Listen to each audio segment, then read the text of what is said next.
All right, it is time. Okay, good morning, good afternoon, uh, good evening to everyone from wherever you guys are joining. Uh, I am your enabler Brijesh Dev, and I welcome you all to the third session of the TTC chat. And today we have our friend from Singapore, Abhijit Vaikar, who will be talking about unit testing, and it's quite an interesting subject because we want to know what unit testing is and how is it relevant for a tester. Okay, often this is a question that is asked. Okay, what is a tester supposed to be doing when it comes to unit testing? Okay, and so it's very important that we understand that. Okay, yeah, we are also going to contribute. I'm going to request all of you to mute yourself in case you are not speaking. Okay.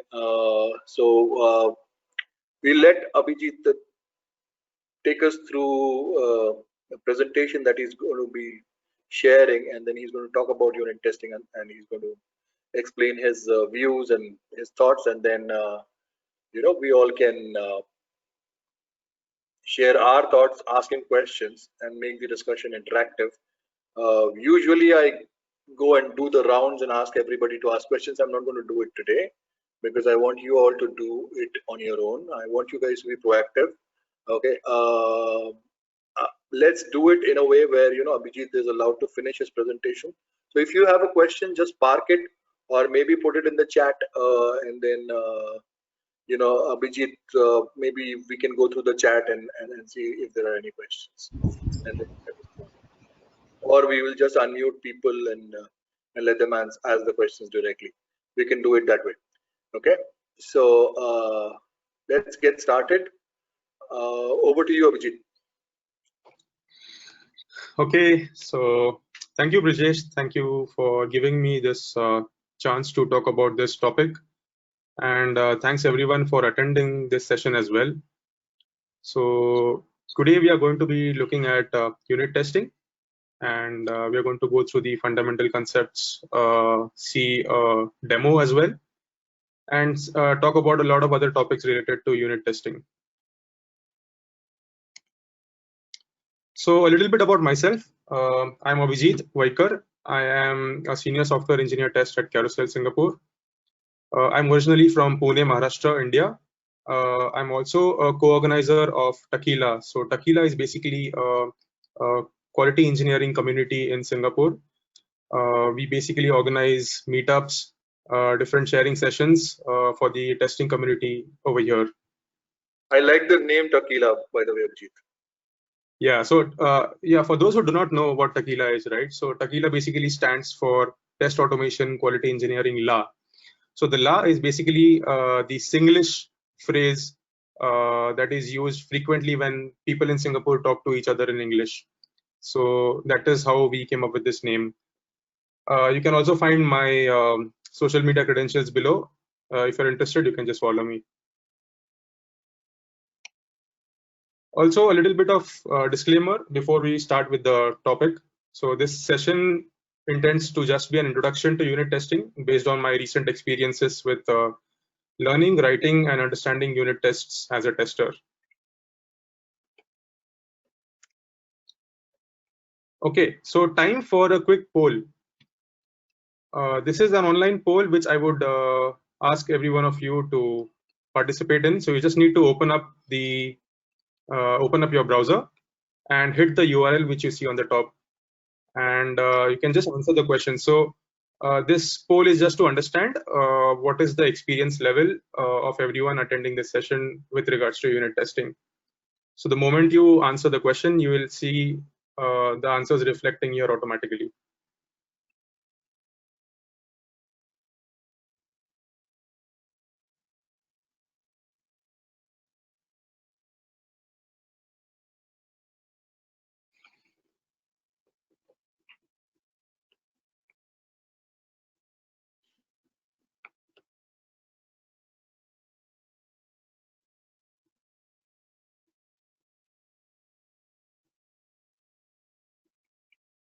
Abhijit, can you paste that URL into the chat box? This will copy and Okay. thank you. Let me just options.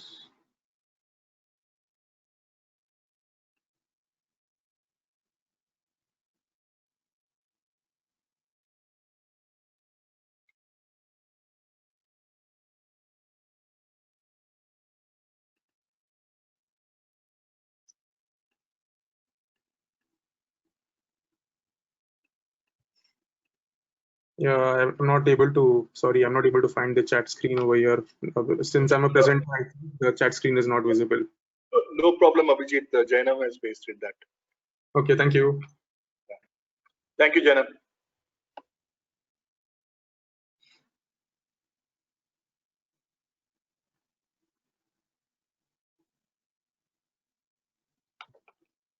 Okay, so we are getting some answers now.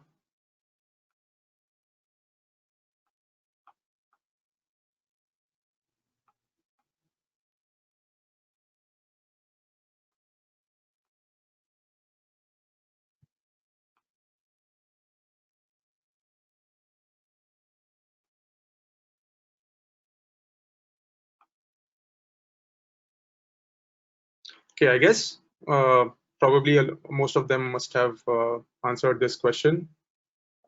So yeah, I think this is an overall idea that we are getting. So basically, we do not have anyone who has no clue what unit testing is. Most of them know about the term, nothing beyond that. Some do know how unit tests are written, but have not written any till now. And some also write unit tests as part of their daily work.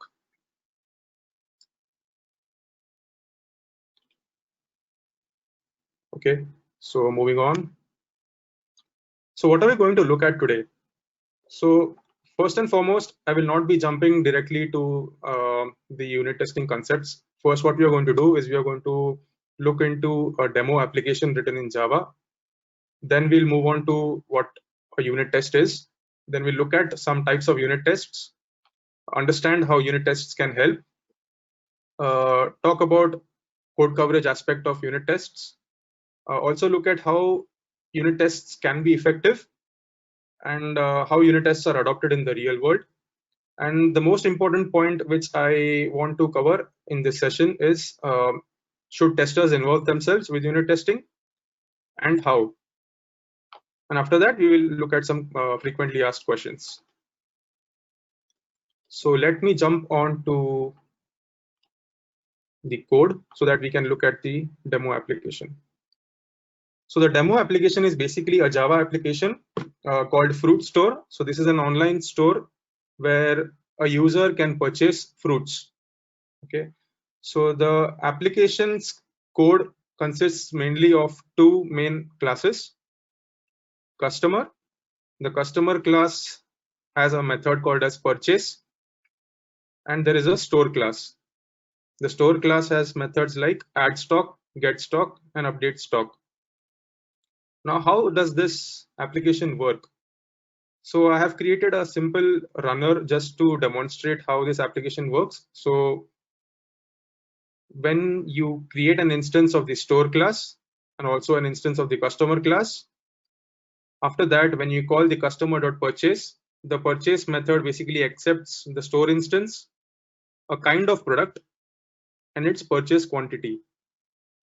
So whenever a customer purchases a product, it is going to return a message to the user whether that purchase has been successful or not. So I'll just run this application to show how it works.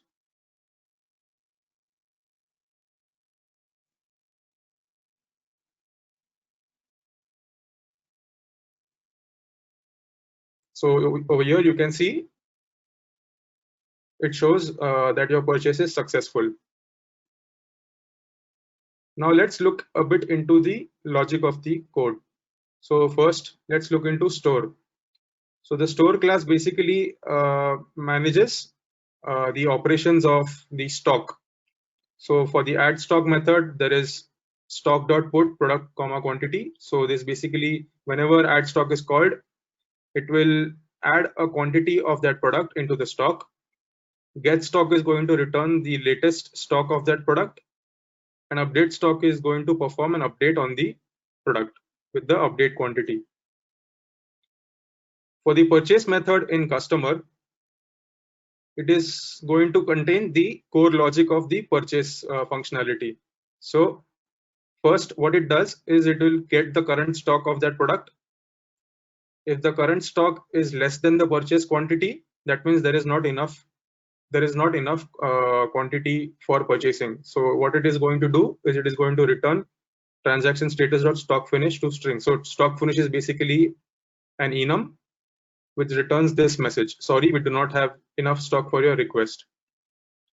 If there is enough stock available, then what it is going to do is it is first going to update the current stock by subtracting it from the purchase quantity and return a transaction status.success. So success will basically be your purchase is successful, the string which you saw over here. So this is what the application is. This application has been written in Java. It's a Maven based application. Yeah, I think that's it. So moving on to the presentation again.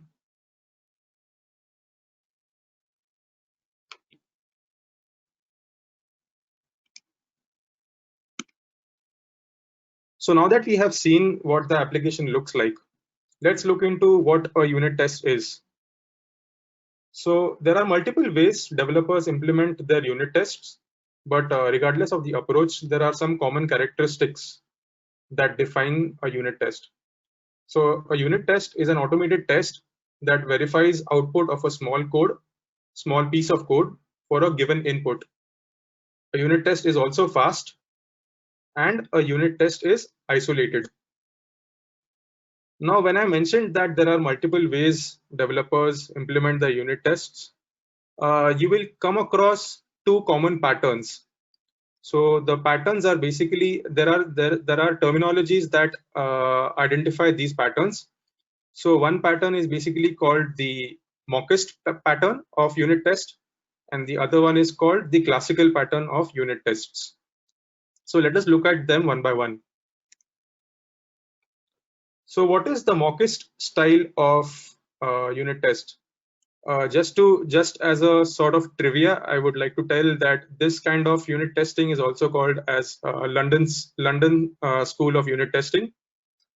So mockist style of unit testing is basically a kind of unit test where the isolation on the system under test is usually on the class or functions in the class. Any dependency of a unit, which is a class or a function, is replaced with a test double. For example, mocks. With this approach, that is the mockist approach, we can verify interactions too. For example, verify that my class under test called a specific function of the dependency once. This kind of unit testing is also useful when the dependency graph is too deep or complicated. Like for example, if I'm testing a system where my main class is dependent upon another class and that class is dependent upon another class, and the hierarchy of this dependency goes on for a very big depth. In that case, adopting a mockist style of unit testing is useful. One downside, or like maybe you can call it like a side effect that you can call of that you can say by adopting this style is these kind of tests usually get tied tightly to the implementation details of the code under test. So they can also tend to become brittle. Now we are going to see what exactly all this means with the help of example. But before I move to the example, let us look a bit more deeper into this style. So as I mentioned before, isolation is on the system under test, usually a class or functions in the class, and any dependency of a unit is replaced with a test double. So if you look at this diagram, class 1, class 2, and class 3 all together form a system. So in this approach of unit testing, what developers usually do is that they isolate each class over here. So class 1, there are tests written only for class 1. There are tests written for class 2. There are tests written for class 3. So what about the dependencies that class 1 probably has on class 2? Then in that case, that dependency is replaced by a test double. Same applies for the other classes as well. That means that this by following this approach, you are testing that unit in isolation, which is one of the characteristics that I spoke about.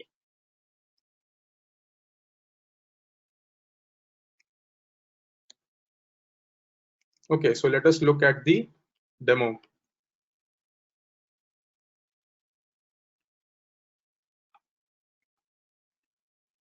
Now, since this is a Maven project, then the usual convention which is followed by Maven projects is that the test code lies in a separate package. So over here you can see there is a separate package called test. In that, I have created one test class called as customer test. Okay, so this customer test class currently has 2 unit tests. What are those unit tests? Now remember what functionality we are testing, right? We are testing the functionality of Fruit Store application. So there are 2 scenarios. One is test store purchase success. The other one is test store purchase failed. Now over here, if you see the app runner class that I had created, what it does is it first creates an instance of the store class. It adds the stock to the store. Then it creates an instance of the customer class and then performs the customer.purchase function. So in this case, this is a mockist style approach of writing unit tests. So over here, what we are doing is that we are considering customer as our main focus of test. So our class, which is customer, this is our main focus of test. That means that I am testing this class in isolation. I am not worried about the dependency that this class has, which is store. So as per the definition or as per the practice that we saw, any dependency of a unit is replaced with a test double. So what does a test double mean? So test double basically means a fake representation or a mock representation of the real class or the real dependency. So in order to facilitate the faking or mocking of this dependency, since this is a Java-based project, there are multiple libraries that can be used to mock your dependencies. The library that I am using is Mockito. So if you look into the pom.xml file, you can see that I have added a dependency for Mockito. And how do you use Mockito for mocking? So basically what you do is you simply call this method called as mock and pass the object that you want to mock. So what I'm doing is store equal to mock store.class. Now what I'm doing is that since store is a mock, right, the real implementation is not going to be run, but then the method which is there inside the customer class, which is store.getStock, right, this is still going to be called when I call purchase. So if I'm using a mock version of the store class, I need to define how that mock should behave, right? Because the mock does not have knowledge of its internal implementation. So in order to define the behavior of the mock, you can write or you can implement this behavior using the Mockito library in the form of this syntax. So when store.getStock method is called with the product as apple, then you should return 10. So this basically means that when my class under test, the method under test is called, and its internal dependency method is also called, then you should return 10 over here to current stock. So next thing what I'm going to do is I'm going to actually perform the call to the method customer.purchase. So customer.purchase is going to run. Okay, it is going to perform the logic inside this function. Store.getStock is going to return 10 because I told the mock to do so. Based on the value, it is going to then evaluate that whether current stock is less than purchase quantity, and then it is going to return the transaction status. Now, once it returns the transaction status, I'm verifying it as part of my test. So what I'm verifying with the help of assert. So every language has its way of performing verifications. I'm using the assertion classes which are part of JUnit. So assert equals your purchase is successful and purchase message. So my expected is your purchase is successful and my actual is purchase message. So I'm just performing a verification on the transaction status message. Apart from this, as I mentioned before in the slides, right, it is also useful for performing verifying interactions. So my mocking is also going to allow me to perform verifications like when I call the purchase method of customer class, the purchase method internally should also call store.getStock once.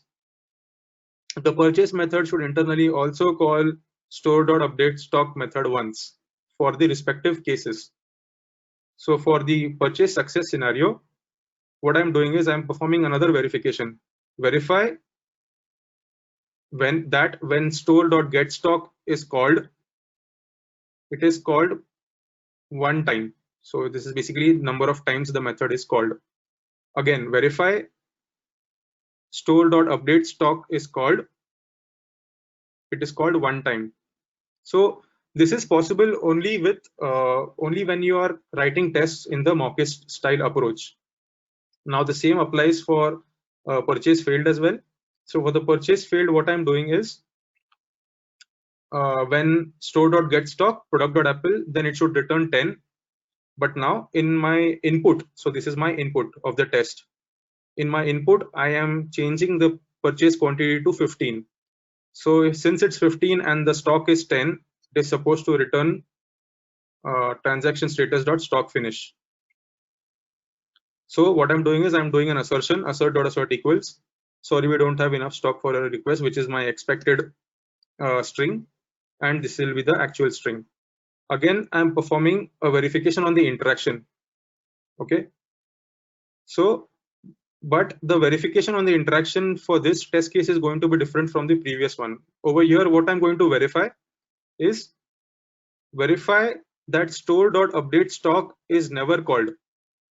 So as I mentioned before, right, the kind of tests that you are seeing over here, these are tightly tied to the implementation details. That means that the tests usually have the knowledge of the implementation of the test under class or the system under test, I mean class under test.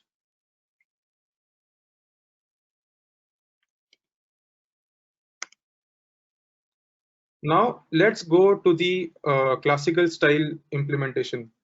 Okay, before we go to that, I maybe can show you how this works. So what I'm going to do is now I'm going to run the tests from the command line. So since I'm using Maven, I'm running the tests from Maven clean test. So this is supposed to run the mockist style tests for you.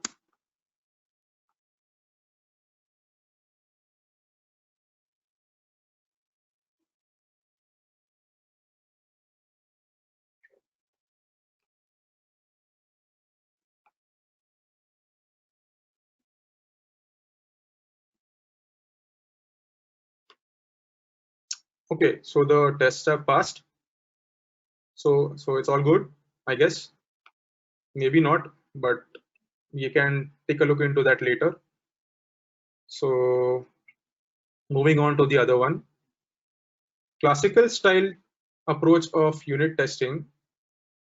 For this one, the isolation is on the test instead of the system under test. This means that the tests need to be isolated from each other. This also means that tests can cover multiple classes without the need to replace every dependency with a test double. We may still replace a shared dependency like a database with a test double.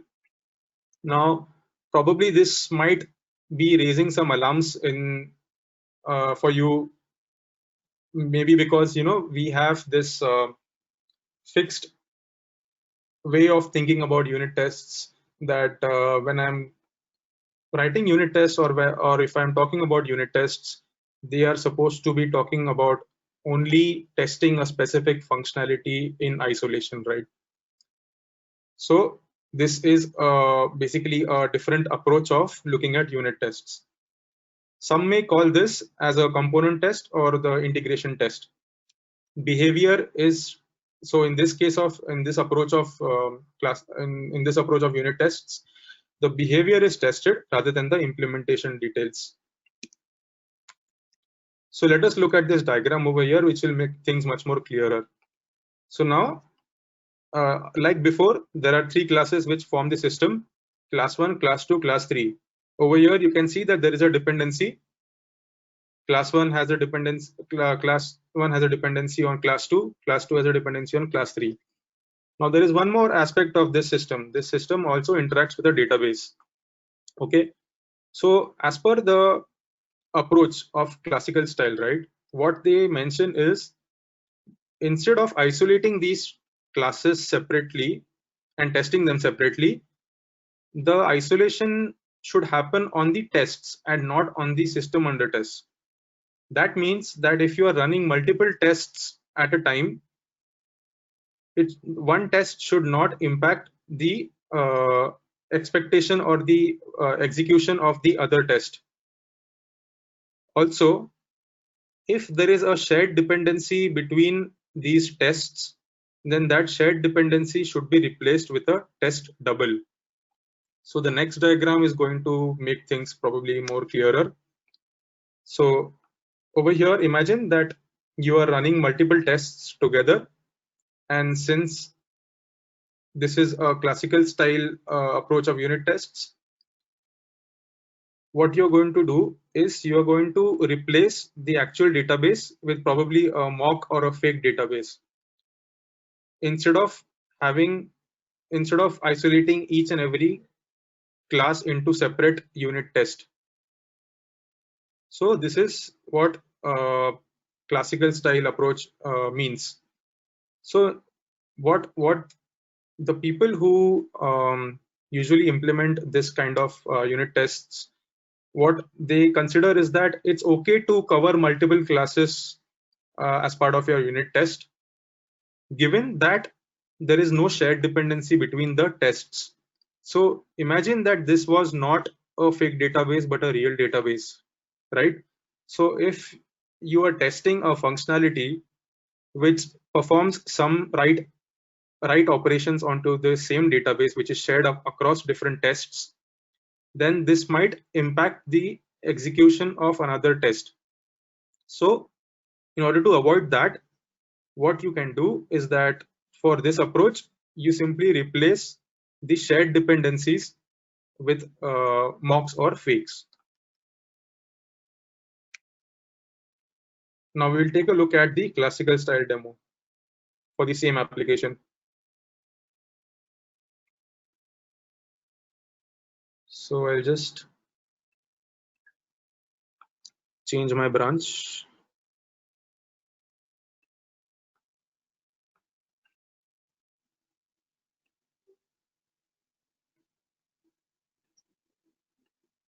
Okay. So now in this approach, I have one test class called as customer test.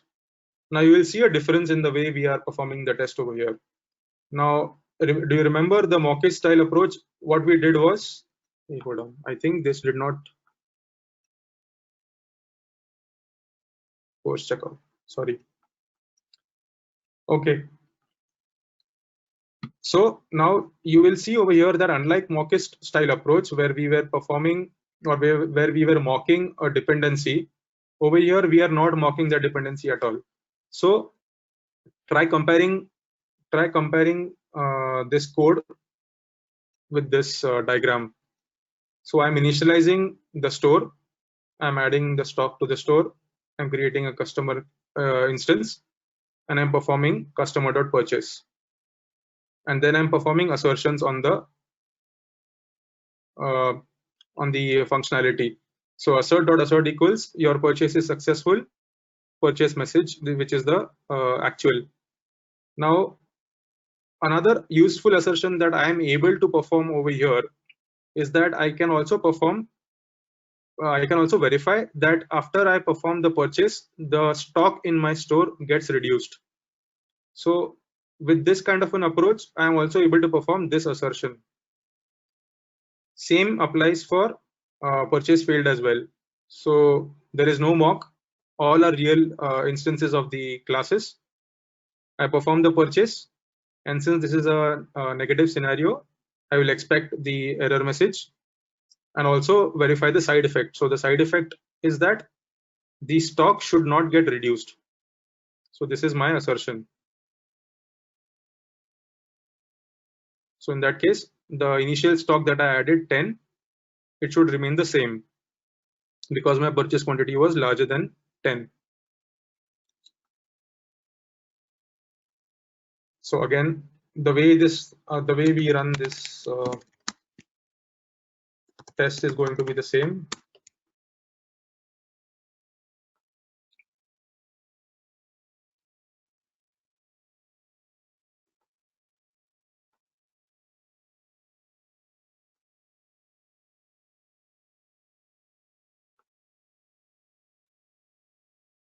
Okay, so the test passed. So like I mentioned before, right? The tests have passed, but does that mean that my functionality is well tested? Maybe or maybe not. So we'll come to that part soon now.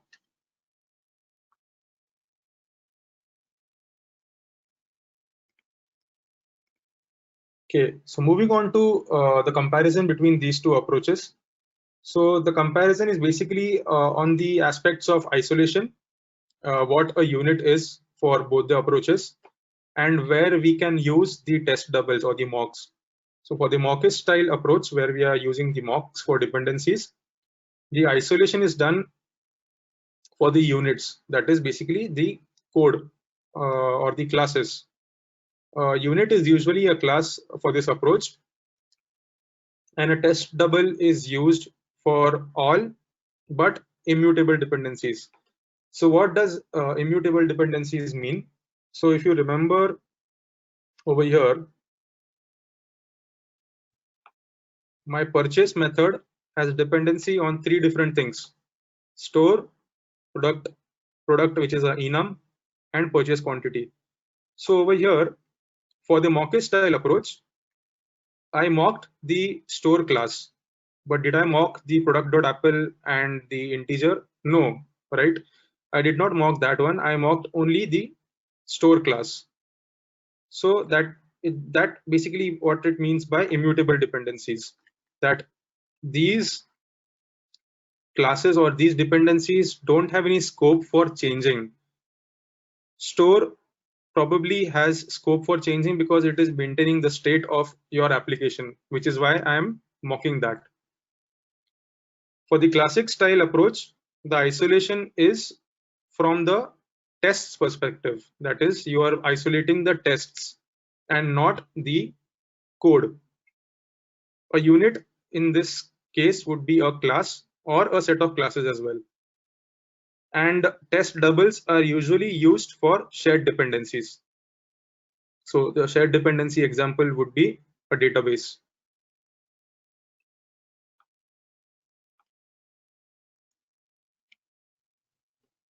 So how can unit tests help us? Unit tests, if they are written in an isolated manner, for example, the one which we saw with mock test style approach. Such isolated tests help in figuring out root cause faster. What does that mean? So that means that let's say I'm testing a particular class in isolation, and all its dependencies, mutable dependencies, are mocked. So if anything fails, right, that means that I know that the root cause of this failure is in the class itself, that is the class under test.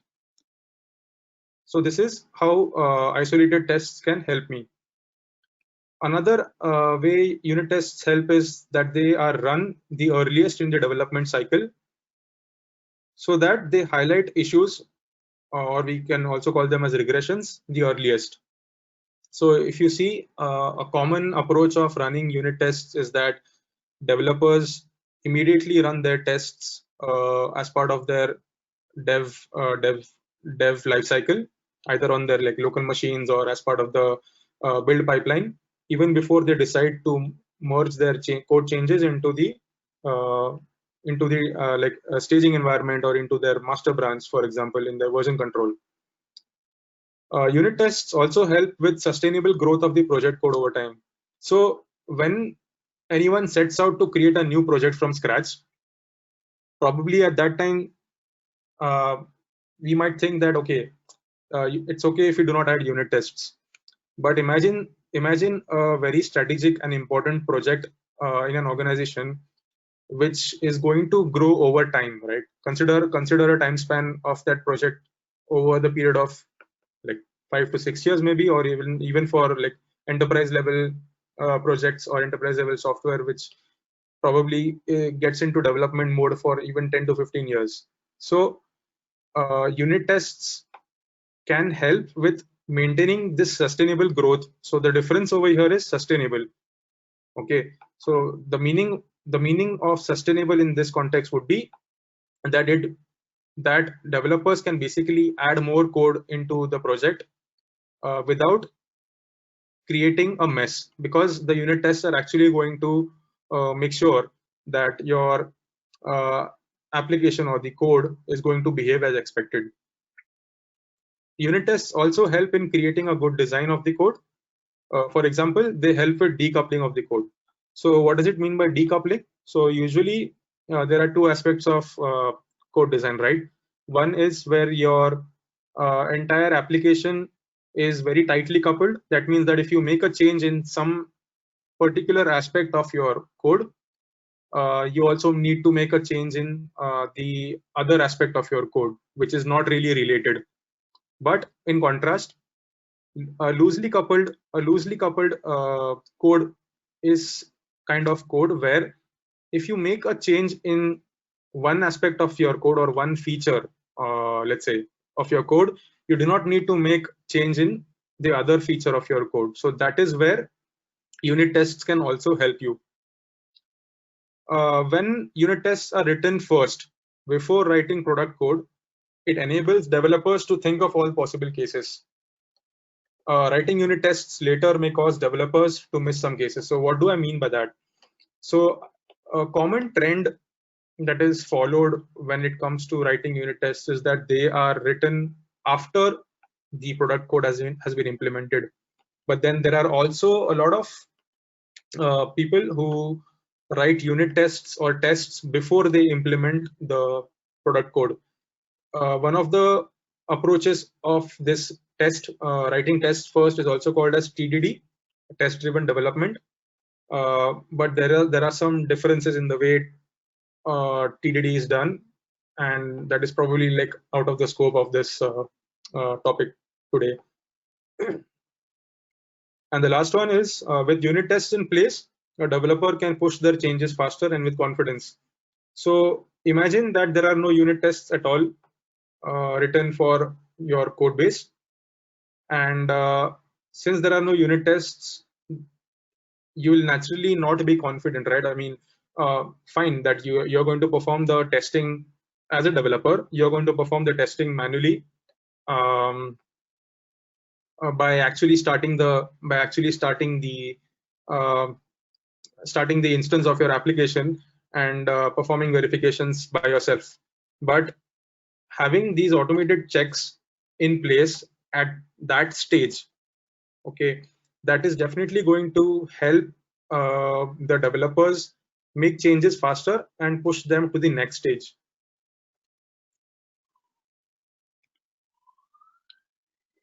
Okay, so let us look at code coverage metrics. So code coverage metrics are useful when we talk about unit testing. They usually go hand in hand together. So when we talk about code coverage is nothing but number of lines of code verified by tests upon total number of lines of code into 100. So into 100, because we usually measure code coverage in terms of percentage. There is another way of looking at code coverage, which is number of lines of code verified by the tests upon total number of eligible lines of code into 100. So why am I saying total number of eligible lines of code? Because I mean, based on the experiences that I have with identifying code coverage, what has happened is that, let's say that, for example, let me just show you practically. So now this is your project, and you are supposed to find the code coverage of your application code based on the tests that are executed against the code. Now there can be a possibility that your project code is going to contain a lot of other files as well, which probably might not be of concern for your tests. So the code coverage tools usually do not have an ability to identify whether certain classes or certain files should be considered for code coverage or not. So which is why it is important to be aware that when you are calculating code coverage from the unit tests, the code coverage is calculated from only the files which have been tested and not the files which have not been tested, or not the files which are not of really concern. So that is why I added this another formula, which probably makes more sense. Code coverage gives an idea of what parts of the code have been tested. So whenever you run the tests with code coverage enabled, you're going to get a picture of what lines of code of your application are tested by the test. And a side effect, but a positive side effect of this is also that you get to know what parts are not covered. Code coverage as a metric, it's meant to be used just as an indicator or a guiding signal of code quality and not an absolute metric. So you should not really consider code coverage, the data that we get out of code coverage, as a source of truth, or the absolute truth with regards to quality of the code. No, it's simply to be used as an indicator or a signal of information upon which then you can take certain actions. So for example, if there is low code coverage, for example, like let's say there is for example, this application has let's say 20% code coverage. So this kind of low code coverage could mean that code is not well tested and thus it is of poor quality. But on the contrast, or on the other side, let's say that this application has 100% code coverage. This does not mean that code is well tested and therefore it is of high quality. So to give you more understanding of what code coverage is or looks like, what we are going to do is we are going to take a look at an actual code coverage report. So what I've done is I have integrated a tool called as Jacoco. So Jacoco is Java code coverage. It's a library using which you can instrument your application code to generate code coverage when tests are run. So when I perform maven clean test command, it is also going to generate a code coverage report for me.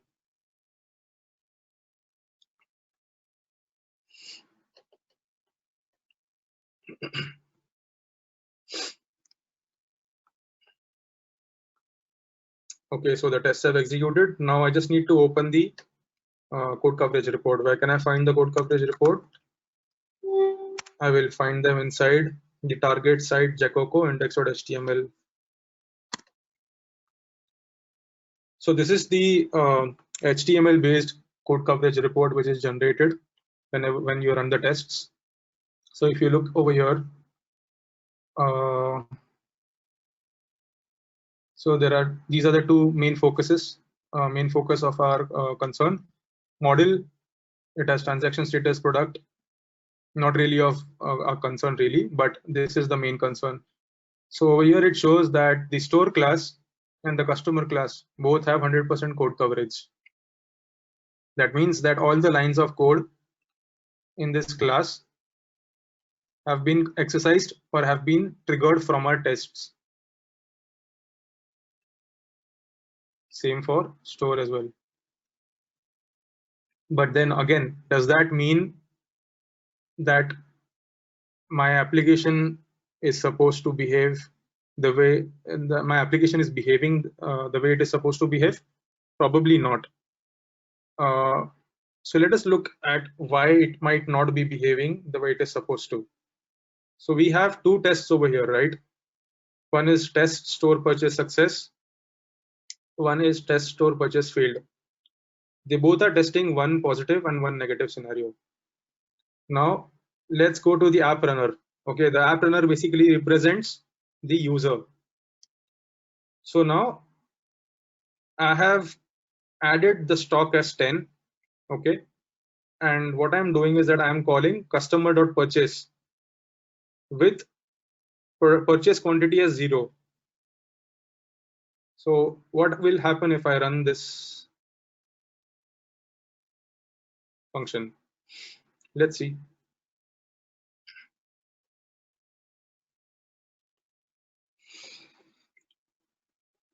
So the output it shows is your purchase is successful, but does it really make sense? No, right? Because my inputs were basically purchase quantity was 0, and if I'm adding an input as purchase quantity as 0, then I would probably expect my system or my customer class, which is under test, to return to me some valuable information instead of saying your purchase is successful. So this is clearly a bug, right? But on the contrary, what you're seeing over here is code coverage is showing me 100% code coverage. So this is definitely not an absolute metric that we should be living by. So by the way, talking about this specific example, right? So it simply means that that particular case was not handled in the purchase function at all by the developer. So like in a real situation, what the developer would probably do is that they would add this condition first, and they would probably miss the test, or they would add the test first and then find that test to be failing and then add the condition.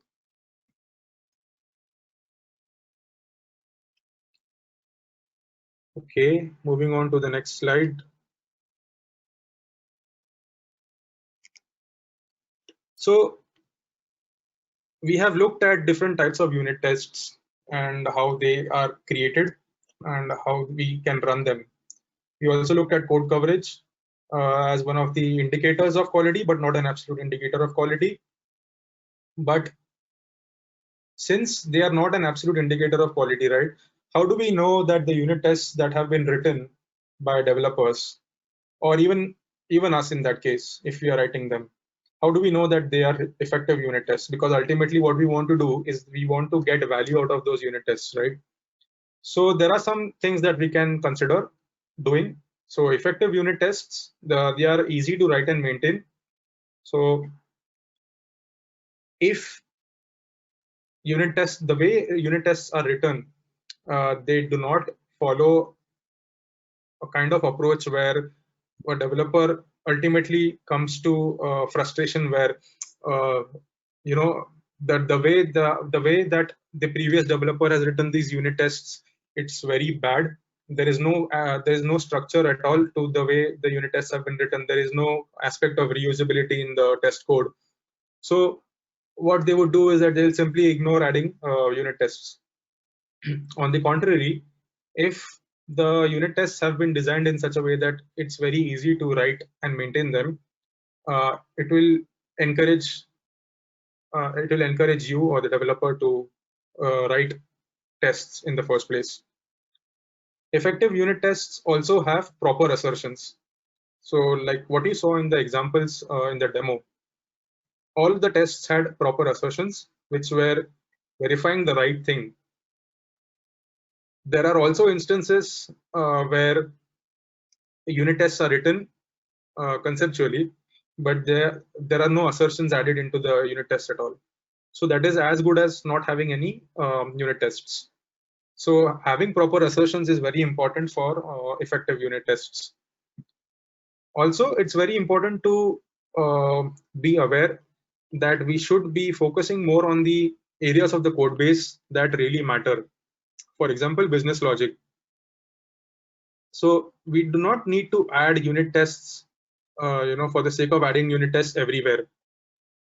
For example, like there is no point adding unit tests to plain old Java objects. This also means that when we talk about code coverage, you should not be enforcing a particular code coverage requirement like 90% or 100% without trying to understand how the tests are being written. So because it can happen that developers might consider adding unit tests for the sake of increasing code coverage and not for the sake of actually deriving value out of those unit tests. So we need to be very careful about the code coverage aspect. Effective unit tests are also part of the development cycle and build pipeline. That is, they should run every time you push your code changes to the next stage. They should be run frequently. It should not be like integration or regression tests, which probably could be done as part of a schedule or once in a week or twice in a week, so on and so forth. Unit tests should run every time a developer makes changes. Also, it's important to note that there is no automated way to figure out whether existing unit tests are of good quality. This needs to be done with the help of regular reviews, individual or peer. So this means that to understand the quality of unit tests or the effectiveness of unit tests, there is no automated way. We need to have a way of reviewing these unit tests, probably as part of our pull request reviews or as part of any other kind of review meetings that happen in the team.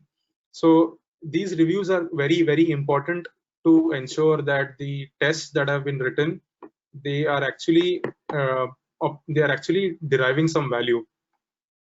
So yeah, there is no automated way to understand this aspect. Now let us look at how unit tests are adopted in the real world.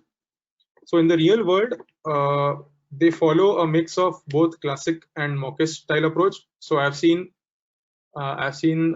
developers trying to adopt the mockish style approach where every class is isolated and they are any mutable dependencies are replaced with test doubles.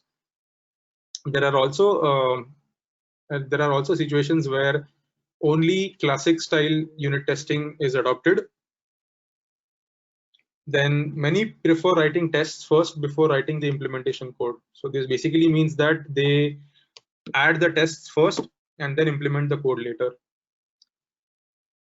Unit tests are integrated into the build pipeline. They run whenever their code is built on a pull request.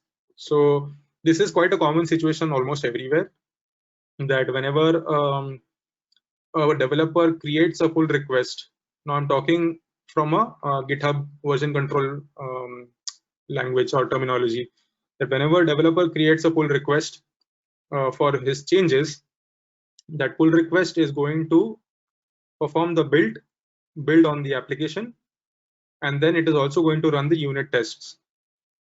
Now this setup is also going to make sure that when the unit tests fail, the pull requests should not be allowed to be merged into the like for example master branch, the branch where you usually deploy the code from. Some developers also add a pre-commit hook to run unit tests on their machine locally, even before pushing their code to remote version control. So pre-commit hook is basically, this is again from a Git version control terminology. A pre-commit hook is kind of a script that runs before whenever you perform a commit on your code base locally. So in that case, what developers also do is that they add the command in the script to compile and run the unit tests on their machine the moment they submit a command to commit the code. Many also adopt a quality gate where if, this is basically what I covered in the previous point as well. So if unit tests fail, they are not allowed to merge their code for deployment. Same applies for, so another point about this is that it also applies for code coverage violations. So some organizations, what they also do is that they also consider blocking a pull request if the code coverage of the current code reduces then an acceptable threshold value. So for example, I introduced a new code change in my application. I created a pull request for it. The current code coverage percentage for that application is, let's say, for example, 60%. Okay, and my code reduces that code coverage to 50%. So in that case, the quality gate on pull request will also flag and block the pull request from being merged. Unit tests are not just written for product code, but also for test automation frameworks. So I'll be talking about this point just in the next slide. A lot of developers focus more on integration tests rather than writing unit tests as well. So I have also seen this aspect at some places. Some developers religiously write unit tests and maintain a high code coverage, whereas there is also a situation where some developers do not write any unit tests at all. Parameterized or data-driven unit tests are also written. This is quite popular in the Golang dev community as well. I'm not saying that it's not adopted by other programming language developers at all, but what I've seen is that based on my experience, the kind of unit tests that are written for Golang applications, a lot of them are written with a data-driven approach or a parameterized approach, wherein your unit tests are basically one single method, and you supply different test data inputs to your test method instead of creating multiple test methods.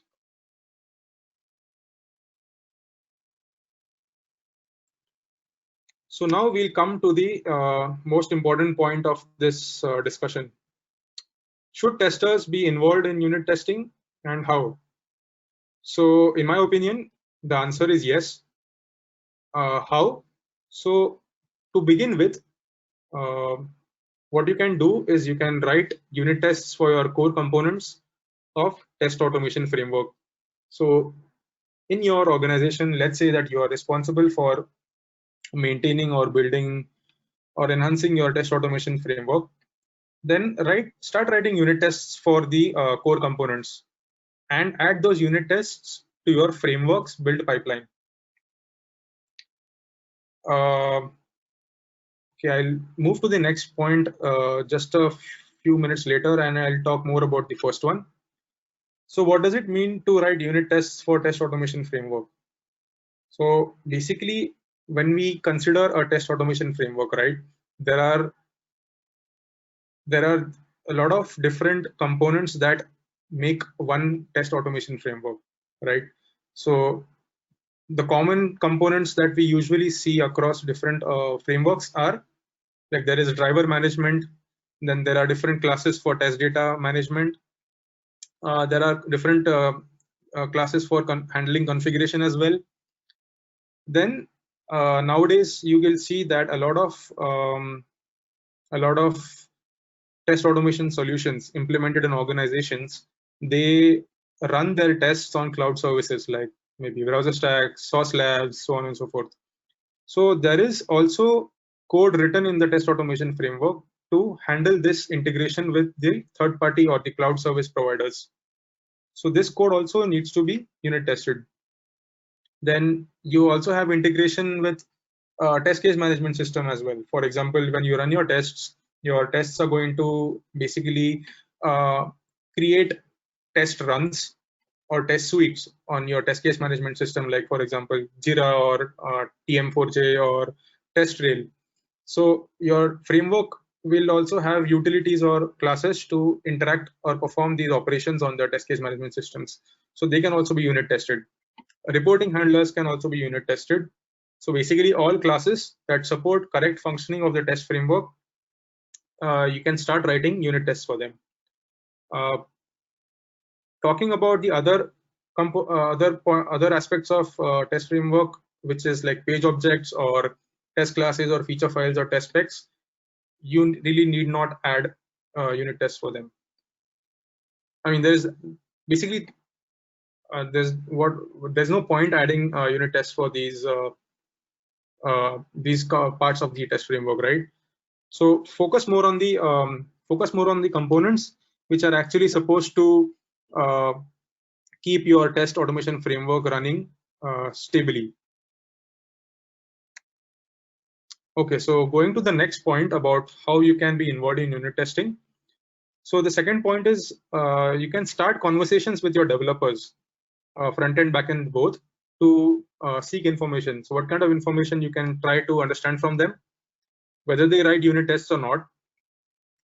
If they do not, then why do they not? And if they do, then how do they write those unit tests? What are the different tools involved? What strategy do they adopt to write and run those unit tests? Do they immediately write the unit tests in the same sprint itself, or do they consider writing the unit tests as a backlog somewhere deep in the backlog and probably not as a priority?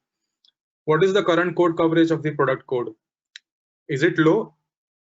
If it is low, then why is it low? And if it is high, then is it a good test suite? So this is very important. If it is high, then do not simply believe that it's a good test suite. Are unit tests run as part of the product code's build pipeline? If no, then why not? And if yes, do we block pull requests when unit tests fail? And do we add unit tests to existing test suite when a bug is found? This is also very important. So to elaborate this point a bit more, whenever there are bugs found at any point of time in the product's life cycle, do we talk? It's important to have conversations with developers to understand where we could add this as a test. Now, it's not necessary that you might add this as a unit test, but it's important to have that conversation so that we have that functionality, as in we have that bug covered as a test somewhere in our test types. And lastly, if a feature is deployed without unit tests, do they consider to add unit tests as a backlog or tech debt? So there are definitely situations in the real world where adding unit tests probably might not be considered as part of the sprint lifecycle or the sprint cycle, delivery cycle. So in that case, how do the developers consider the unit tests which are not added? Because probably there was a high priority on shipping the feature quickly to production. So in that case, how do they treat unit tests? Do they even talk to probably their product managers or like maybe their other engineering leads? Do they communicate that, okay, I have not written the unit tests for this feature right now because there's not enough time. We want to ship this code to production immediately. So in that case, it's important to make a decision whether we want to add this as part of the product backlog or not. because unless we track this point, we are definitely going to miss it. So this is also one question or one conversation that you can have with your developers. And I think there can be certain actions that can also be taken from this information which you gather from the developers. What kind of actions you can take, right? So once you get this data, once you get this information from all these questions, you can probably have more deeper conversations with maybe higher stakeholders, where you can decide, okay, so these are the things that are happening right now with respect to unit testing. So what do you think about it, or should we do something about it? For example, one could be one way we could take an action based on this data would be to decide whether we need to have any cadence or a standard being followed for unit testing. Whether we need to, like, for example, if there is no code coverage being religiously followed, or there is a lot of the code repositories or a lot of the product code does not have any code coverage at all. So one action that could be taken out of this conversation would be let's keep a minimum threshold of like probably 30%, but let's try to target that we have unit tests covered up to 30% of code coverage. So these kind of different actions can also be taken from this conversation. So we are almost to the end of the session today, and I'll just cover a few frequently asked questions. One is that, do unit tests find bugs?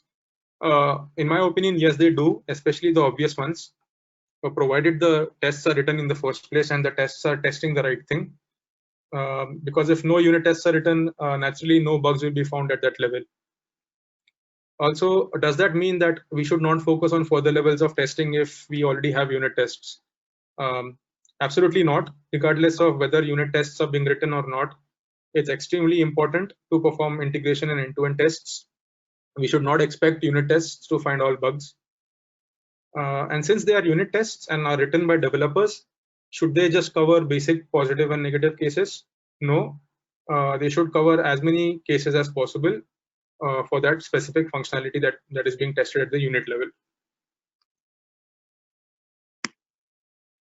Here are some learning resources that I would like to recommend. These are some which I have also gone through. So the most important one is the Unit Testing Principles, Practices and Patterns book. I'm also currently reading that book, and it's a highly recommended one to understand unit testing. It overall gives you a very good picture of different ways of unit testing, the pros and cons of each as well, which is very important to decide which one should be adopted. Then also effective unit testing, TDD, where did it all go wrong, are good YouTube videos to understand more about unit tests and TDD as well. And the demo which I showed to you right now, I have already posted to GitHub. Just show it to you. I've already posted to GitHub. In case if you are interested in maybe like writing more tests for the existing Fruit Store application, you can just fork the repository and write more unit tests. Yep, that's it. Any questions? Well, thank you, Abhijit, for this wonderful session. I think we needed this dose. Thank you so much, and I thank the audience for being patient. There are questions.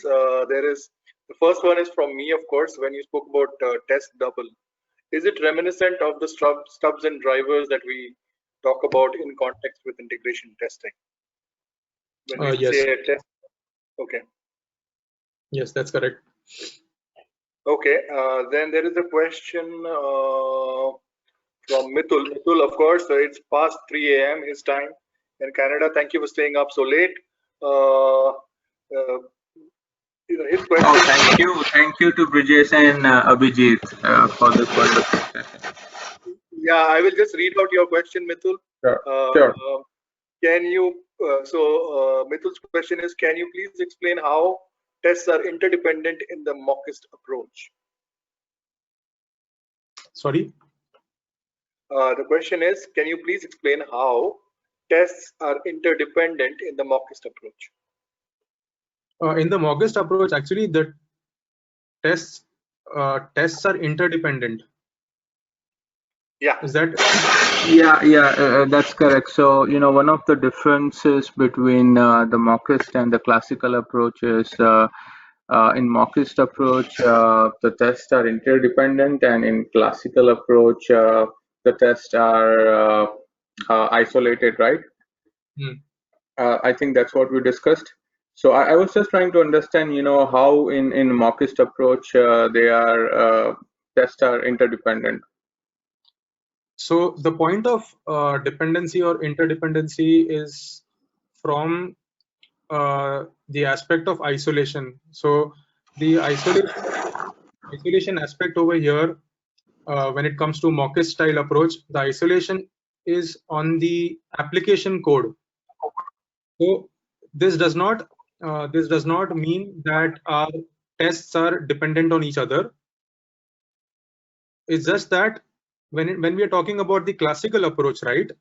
The classical approach, the isolation is considered from a test point of view, because if the isolation is not there, in that case our tests will impact each other's execution, because we are introducing a shared dependency between the applications or the tests.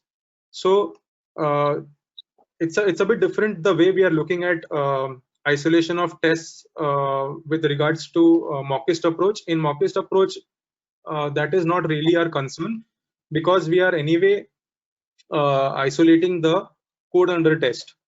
But in case of classical approach of unit testing, since the requirement or my need is that I do not want to mock my dependencies in the code under test. If I do not want to mock my code dependencies in the code under test, then at least the mutable dependencies or the shared dependencies like databases, they should be mocked, right? Because if my tests at any point of time are run parallelly, then in that case they may cause the effect of one test might cause an impact on the other test. Got it. Yeah. I hope I explained that properly. Yeah, makes sense. Thank you, Abhijit. Okay, the next question, Abhijit, is from Megha, and her question is, what are we losing when there is no unit testing? Sorry? What are we losing when there is no unit testing? So if there are no unit tests, right? So if there are no unit tests, basically we are going to probably find issues much later in the development lifecycle. So that is one cost that we'll, I mean, in my opinion, we are going to probably find obvious issues in the logic of your application much later in the dev lifecycle, like probably at the regression testing phase, which again, it depends. There is a possibility that we might or we might not even find those issues in the regression testing phase. So this is one aspect we'll definitely lose if we do not have unit tests. Okay, cool. Megha, I hope Abhijit has answered your question. There is another one from you. Is it correct to assume that all possible combinations are covered in unit testing? Sorry, I didn't understand. The question is it correct to assume that all possible combinations are covered in unit testing? So for the specific code that is being tested, yes, we can. Okay. Assume, I don't understand what it means by assume. Like, let's say if I'm a tester and I know that unit tests are being written for the application that I'm testing by the developer, I probably might not assume that the developer has covered all the possible cases for the unit tests, possible cases for the application logic in the unit tests. So if that is the context of assumption, then I will definitely not assume. But if in case if it is found that, like, for example, the unit tests does not really cover those additional cases, then we can take a decision of figuring out like whether I want to add those cases as part of the unit test suite or not. So I mean, if it had been a decision from my side, I would definitely consider it as adding as part of the unit tests, because they are the ones which are going to be run the very first in the life cycle of the product changes. So if that issue probably comes up again after fixing, that unit test is going to find it first, rather than as a tester me finding it as part of the regression. Okay, thank you. Megha, does that answer your question? I see that you are there on the call. If you could just unmute yourself and confirm. Hi, Brijesh. Do you hear me? Yes. Yeah. So when we talk about testing, in exploratory testing, we have a point that we say that exhaustive testing is not possible, which means that there can be millions of combinations that we could not cover in our testing. But when we talk about this unit test topic, and so I want to know that does this thing cover the things which are not possible to cover in exploratory? I don't think so. I mean, exploratory testing is basically, looking into the unknowns, and unit tests are more from a point of view of known input and known output aspect. Right. So exploratory testing, the kind of cases or scenarios that we can come up from exploratory testing, they definitely cannot be considered as part of the unit tests. But having said that, I am aware of this technique, which is basically, so I think we also had a discussion a while back in the test chat, right? So domain specific, sorry, not domain specific, what do we call it? The model based testing, MBT. So if we apply MBT as a practice for writing unit tests, then to certain extent, we would be able to cover the additional cases that as a developer I might not be able to think of when I'm writing the unit test for my application. That's what I feel. So yeah, I agree with you on that point, Abhijit, and Megha, specifically to answer your question in context with exploratory testing. Well, Abhijit mentioned a very nice point about model-based testing. So if you build your models in a way such that your tests are generated from the model itself, then a lot of those exploratory concepts that you are trying to think about, or the unknowns that you are looking for, you can design models for those and then generate unit tests accordingly. So that is the flexibility that you get with MBT. So as Abhijit mentioned, that will help you cover a lot of scenarios with regards to your exploratory testing point of view. But it is not true to say that unit testing will entirely cover, because the purpose of both is different, right? Unit testing is focused on something else, and exploratory tests are focused essentially at the unknowns, like Abhijit said. So once you understand the purpose, once you are clear about the goals, I think you will be able to understand it better. Is that correct, Abhijit? Yeah, that's correct. So Megha, does it answer your question? Yeah, I'm fine with the answers. Thank you so much. Most welcome. Next one, very quickly. Does code coverage happen line by line? And this question is from Balaji. Little bit about Balaji. Balaji has been attending the RST classes late night.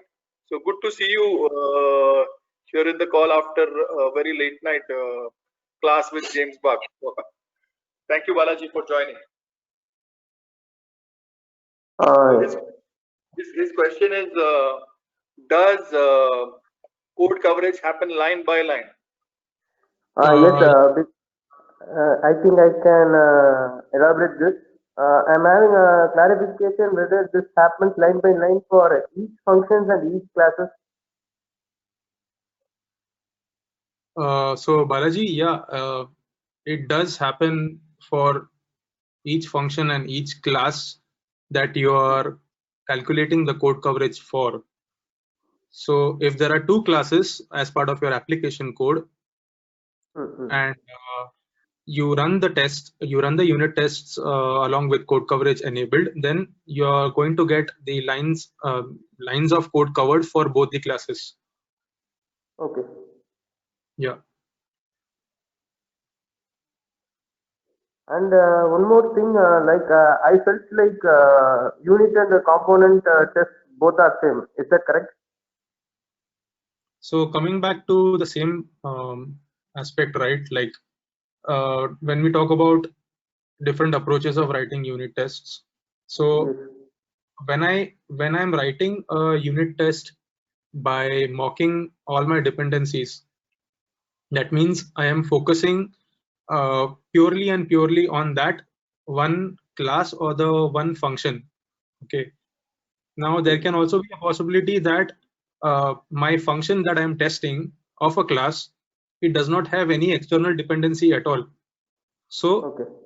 I can anyway test that function, but on the other side, for the classical style approach that we went through, right, where what they say is that it's okay to cover multiple classes or multiple units, given that your mutable dependencies or shared dependencies are replaced by test doubles. So in that case, what I think is that we might look at select people who are very like who come from a background of writing unit tests in the mock approach. They might consider this as a component test. Okay. Yeah. That's it. Thanks. Okay.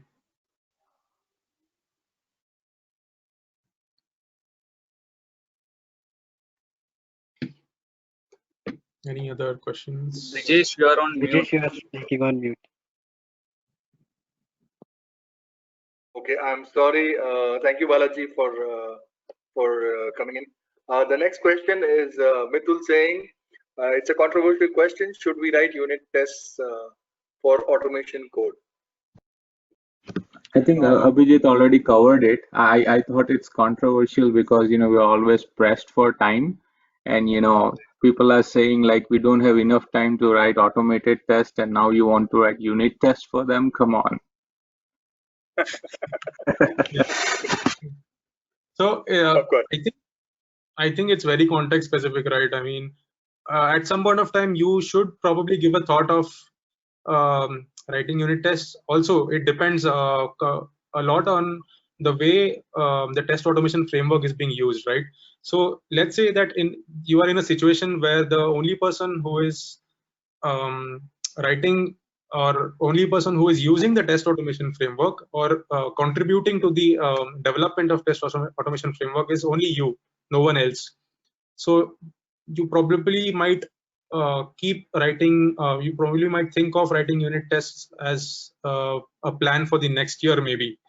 But having said that, you would still want to ensure that whenever the test framework is being used for executing the tests, or even if you are making changes to the test framework, that those changes should not really break your daily, the daily test executions which happen, which are using your test framework. Like for example, I have seen such things happening as part of my work, where the test automation framework changes were made by some other person. They were merged into the actual test automation runs. So like for example, if a regression run which happens daily for the tests, the tests failed because there was something pushed into the test automation framework code which broke the entire execution cycle. So Right. in order to prevent such things from happening, right, one way to do that is to introduce unit tests. But again, this is definitely a very valid use case that not everyone is as free as probably someone else who is writing unit tests. Like given that a lot of us also work on daily sprint testing activities as well. So in that case, maybe we could just consider it as an iterative or an incremental approach of writing unit tests. So like one week or one sprint, you can decide that, okay, I'm going to write unit tests only for this particular component of the test framework. In the next sprint, I'm going to write unit tests only for this component of the test framework. So gradually, we will have like unit tests covered for all these critical parts of the test framework. That's what I feel. Yeah, and just one more thing, Abhijit. How about the test itself? Like, I've seen that, a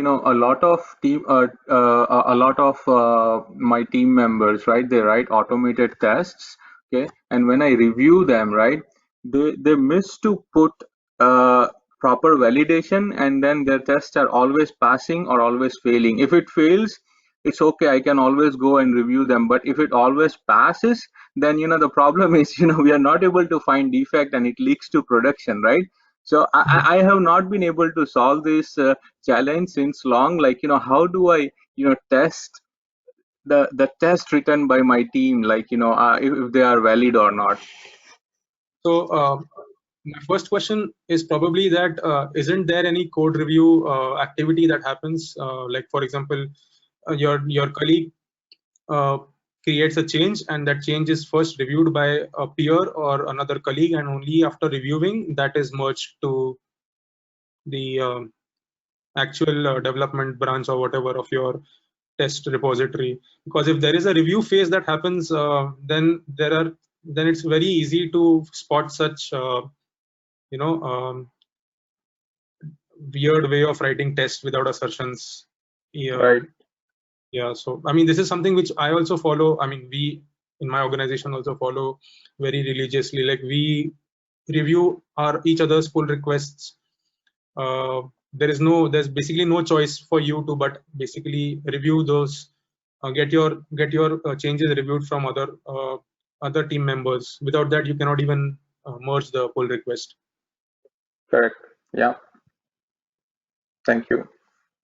Okay, we are really pressed for time. I just have a couple more minutes, so maybe we'll take one final one. And for the rest, Abhijit, I still don't see you in the TTC Telegram group, so join there, and you can answer the remaining questions there. I do not know if you are a fan of Telegram or not. If you are not, then please be one. Already joined. Okay. Okay. So one final question before we close the session is from Janam. Janam is asking, is it really possible to write unit tests before implementation of code? That is before development. If yes, how? As far as I know, it's possible. So there is a practice called as TDD. So it's test-driven development. So in case of test-driven development, what basically we do is that we follow basically three steps in writing the implementation of the code. So it's something called as red-green refactor. So what does red-green refactor mean? So red-green refactor means that you start your tests, start writing your tests, you run your tests, they're definitely going to be red. Red means that they're definitely going to fail. Why? Because there's no implementation code written for your application. Then you implement your application code such that the tests turn into green. Now, for the green, for this, one thing to be careful about this transition from red to green is that implement bare minimum solution for your logic or the code such that your test turns from red to green. Do not try to do not try to enhance or optimize your solution immediately. Once your test turns to green, then comes the part of refactor. So red, green, refactor. So in refactor phase, what you would do is that you would actually work upon refactoring your existing solution, which is probably not the best optimized approach. Refactor it to good quality. So once that is done, move on to the next test, move on to the next feature. So I personally do not have experience implementing TDD at all, but I have read a lot about it, and yeah, it is possible to write tests before implementing code. All right, I hope it answers Jainam's questions. There are a few more, but we'll put those on the chat, and Abhijit, you can answer them there, and we can have a good discussion. Thank you so much, Abhijit, for doing this. Thank you so much, everyone, for joining the call. This was really helpful, and we hope to see you in the next edition of our TTC chat call. We will discuss some more burning topics. Thank you for joining, everyone. Keep the TTC discussion alive. This recording will be available later today on our YouTube channel. So if anyone has missed it or wants to revisit, can join. Once again, thank you, everybody, and see you next time. Keep chatting. Yeah, thank you, Brijesh. Thank you, everyone.